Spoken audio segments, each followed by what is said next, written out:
Saint-Élion 4 semaines avant l'objectif.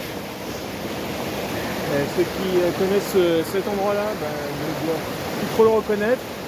Depuis les tempêtes, il va y avoir un bel éboulement là-haut. Il y a plein de sable, plein de limon, plein de gravier, tout ça qui s'est accumulé ici. Voilà, ça a changé un peu la physionomie du terrain. Bon, à part ça, j'ai une petite douleur au niveau de la hanche et au niveau de la fesse. Voilà. Je serai un putain de guerrier si j'arrive à prendre le départ de la course et à faire une belle course. Voilà. Bon, sans rire. Aujourd'hui, donc à 4 semaines, plutôt que de faire une grosse sortie longue, je vais essayer de faire 2 sorties. Une sortie le matin, là, celle que je suis en train de faire. Et si j'ai la motive pour cet après-midi, et si la tempête se réveille pas, s'il fait pas un vent de fou avec de la pluie, même si c'est plutôt des conditions propices pour préparer la Saint-Élion, je referai, je pense, une sortie cet après-midi. Allez, c'est parti. Ouh, je suis passé. Je te dis pas les risques de fou que j'ai pris. Bon, allez, hop.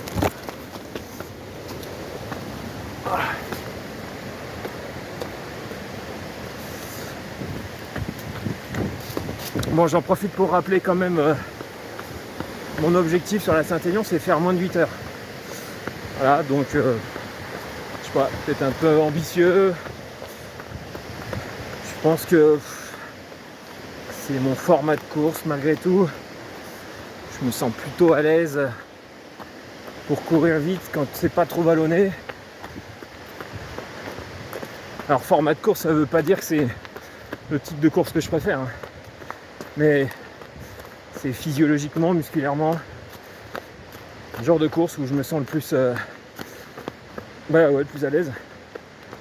Et un autre facteur important aussi, c'est la température. Je suis bien conscient que tout le monde se sent mieux quand il fait frais. Et c'est plus dur pour tout le monde quand il fait chaud. Mais bon, malgré tout, je pense que il y a quand même des personnes que ça impacte le plus. Et moi, clairement, je me sens vraiment plus à l'aise quand il fait frais. Ah. Et le dernier paramètre à gérer, hop, on déblaye un peu. Et le dernier paramètre à gérer, c'est la nutrition. Là. À Saint-Élion, faut courir vite, faut de l'énergie, faut pas manger des trucs trop lourds qui pèsent, mais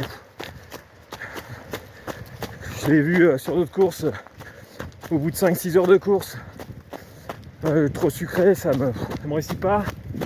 Là, si je pars pour 8 heures, ça veut dire que il va falloir que je bascule sur un autre type de nutrition. Alors, c'est pour ça que la semoule, ça me semblait bien adapté justement pour des efforts un peu plus longs, mais bon, il y a ce compromis à trouver sur la Saint-Élion. Voilà, c'est vrai que le gel, c'est toujours tentant de croire que ça peut te redonner ce coup de fouet qui permettra d'aller au bout malgré les mauvaises expériences passées. Bon,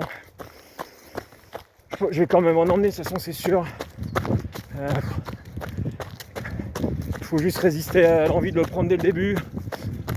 Je pense, en se disant, ouais, j'ai les intestins encore frais, compter là-dessus, je pense pas. Je pense qu'une fois que le mal est fait, après, je pense qu'il faut vraiment retarder au maximum la prise de gel. Surtout, ça s'est pas très bien passé par le passé, justement. Voilà. Bon, on verra bien. Bon, je repars avec 700 grammes de steak haché. Il faut joindre l'utile à l'agréable. Donc, comme ça me fait mes provisions de fer pour la semaine. Bon, deuxième session de la journée. Franchement, je croyais pas que j'aurais la motive pour y aller. En milieu de l'après-midi, j'avais les jambes cristallisées, c'était affreux quand je me suis levé du canapé et tout. Mais bon, là finalement, il fait bon, il pleut pas. Vachement agréable. Donc, j'ai décidé de faire des longues montées sur route, redescente un peu tranquille. Voilà, donc j'ai une espèce de parcours en pendule à côté de chez moi. Ça doit faire sur route 3,5 km et puis 200 mètres de dénivelé, voilà, à Lure-Saint-Élion. Bon allez, je me dépêche parce que la nuit tombe.